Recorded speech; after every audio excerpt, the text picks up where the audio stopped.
All right, Google's cloud security team just released their new forecast for 2026, and it's looking pretty bleak as far as AI-driven cybersecurity attacks are concerned. Is your company ready for it? Let's dive more into the report.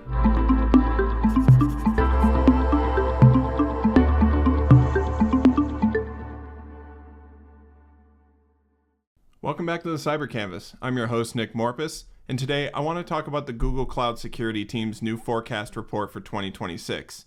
As it's painting quite an interesting picture for AI-driven attacks in the coming future. Now, Google, to their credit, is claiming they're not just making crystal ball predictions based on hunches and feelings. They're actually taking a lot of current real-world data and trends and extrapolating those out into the next year to get a clearer picture about what is coming down the road. The first on their forecast is a full embrace of AI by threat actors and adversaries. You see, unlike the novel use cases and the novel attacks done by threat actors using AI, the introduction of a lot of new generative AI and also agentic AI tools has given attackers a whole new world to explore in terms of threat vectors and attack patterns. So the two most prominent forms of attack that Google highlights in their report are one, prompt injections, which are moving from a proof of concept over to more proven large-scale attacks and sabotage efforts.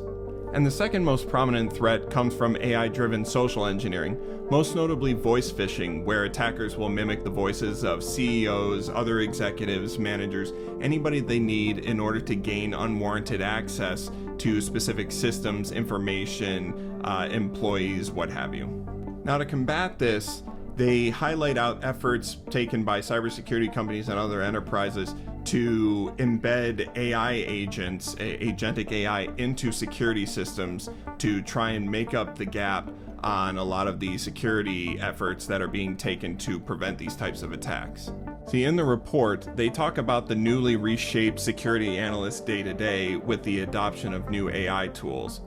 They describe a concept known as the agentic SOC, where the Security Operations Center is enabled and supercharged by AI capabilities in order to combat the new and increasing wave of cyber attacks being leveled at different companies. And this is something I really want to drill down on because it's something I've been thinking about a lot as we adopt a lot of these new AI capabilities and what that means for the capabilities of not only everyday workers in all kinds of fields, but specifically in the Security Operations Center. Because as we've seen, SOC analysts have been overwhelmed with the number of new alerts, the increased attacks, and the never-ending pressure to make sure that nothing is ever missed, lest you miss a specific attack and lose a company millions, if not billions of dollars, and also destroy your reputation entirely. So it makes sense that Google would want to focus on the idea of supercharging the Security Operations Center with agentic AI.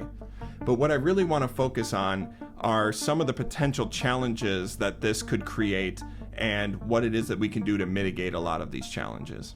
So the first challenge I really want to tackle is what is known as the black box problem. So the black box problem is a concept in which people tend to rely on AI to solve their problems without fully understanding the underlying, logic or data used in order to come to these specific conclusions. Because just reading an answer on a screen doesn't really tell you exactly how it comes to that specific answer, leading to kind of a black box issue where cybersecurity analysts could be sitting around wondering how it came to that specific conclusion, and it could actually even lead to a lack of accountability in the space of cybersecurity. Essentially, this is like a person who has an issue with their car. They know how to drive the car, they know how to get it from A to B, but if something breaks on it, they don't really understand how to fix it. And this is the kind of problem that could come up if we rely too heavily on agentic AI in order to solve a lot of the cybersecurity problems that we have today. The cognitive overload that the Security Operations Center is dealing with today on a day-to-day basis is potentially leading us down the road to the concept of cognitive offload. And cognitive offload describes a phenomenon in which people are offloading their critical thinking capabilities off to AI in order to solve their problems and give them the answers that they want.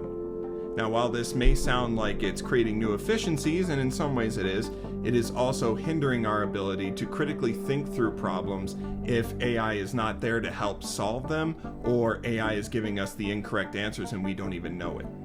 You see, while this may not be an issue right now, since a lot of security professionals do have a rudimentary understanding, at least, of the basics as far as cybersecurity is concerned, as we adopt more of these agentic AI tools, the new and upcoming cybersecurity professionals may not really understand all of the underlying and foundational aspects of security or of the architectures that they're actually working with, and they're going to rely more on the agentic AI tools that are going to help work them through the process of trying to find and mitigate threats. And that's great when it actually helps. However, when the tools stop working, or they're spitting out false positives, or they aren't detecting anything at all due to algorithmic bias, this can create a real problem for cybersecurity professionals down the road and for the companies that they work for. This also leads me to another threat that's pointed out in the report, and that is the concept of shadow agentic AI, which is an offshoot of the concept of shadow AI. And what's interesting about this report is that it highlights out the fact that this is for scaling human intuition and not replacing it. It describes it as the AI handling the rote work while letting an analyst focus on high-level analysis and final judgment.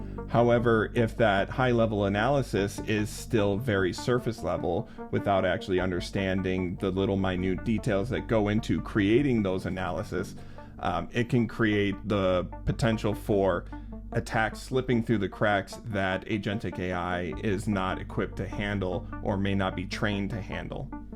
What's more, this concept highlights an additional threat, one that I talked about a few videos ago, which is the phenomena of agentic AI hijacking.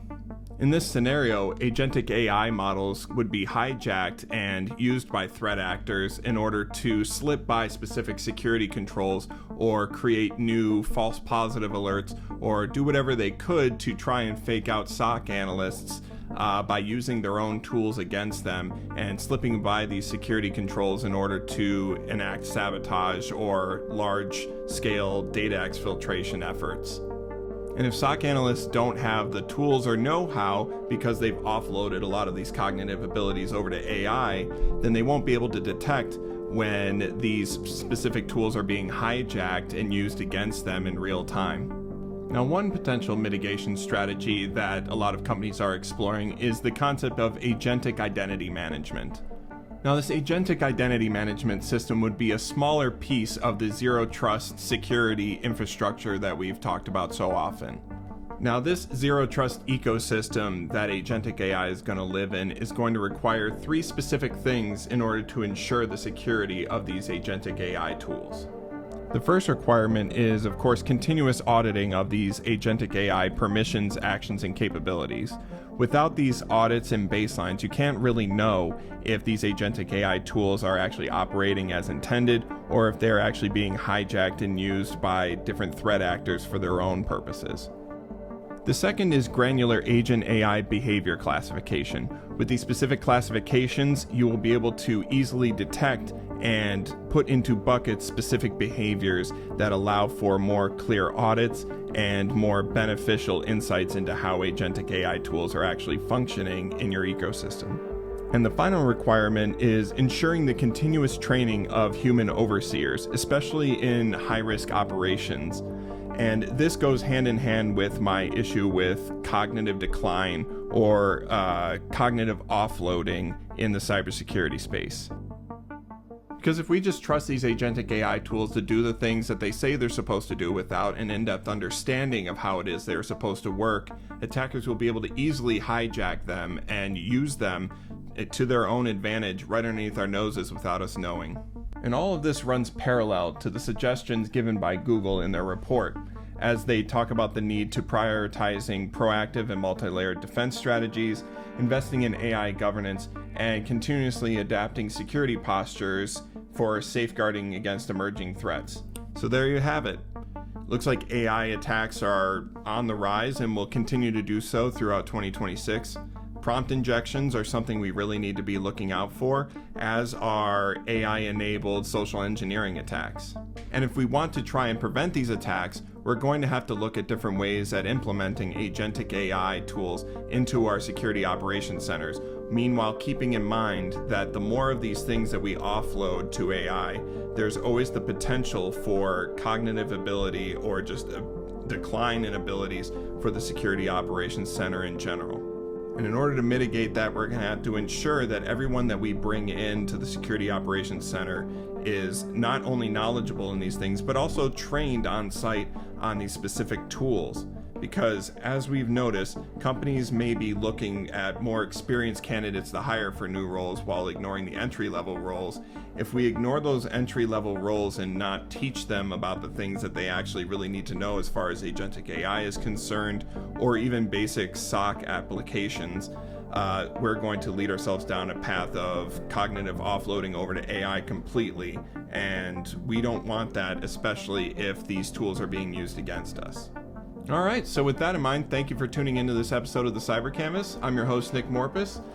If you want to know more about this report, please check down in the description below. I'll be leaving the link down there. And if you have any other opinions about it, please make sure to leave a comment. I do read all of your comments, and I do actually appreciate the back and forth. So with that in mind, I'll see you on the next one.